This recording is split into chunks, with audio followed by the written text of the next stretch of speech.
আৰু এই ভগৱানৰ কামত খৰচ কৰা পইচাটো ব্যৰ্থ হৈ নাযায়। এগুণ লগালে অনন্ত গুণ দিব। আপুনি দুহাতে দিব, ভগৱানে চাৰি হাতে দিব।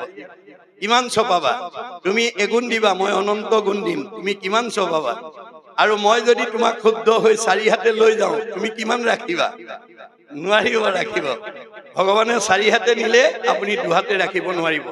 গতিকে এই কথা ভাগৱতে আমাক সিদ্ধান্ত দি আছে। ভাগৱতে জীৱন শৈলীৰ কথা কৈ আছে।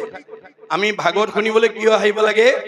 জীয়াই থকা কেইদিন পৰিয়ালত, সমাজত, সমীপত আনন্দৰে জীয়াই থাকিব লাগিব। জীয়াই থাকিবৰ কাৰণে, একতাৰ দোলেৰে বান্ধ খাই থাকিবৰ কাৰণে, মৰম স্নেহৰ মাজত জীয়াই থাকিবৰ কাৰণে ভাগৱত শুনিবলৈ আহিব।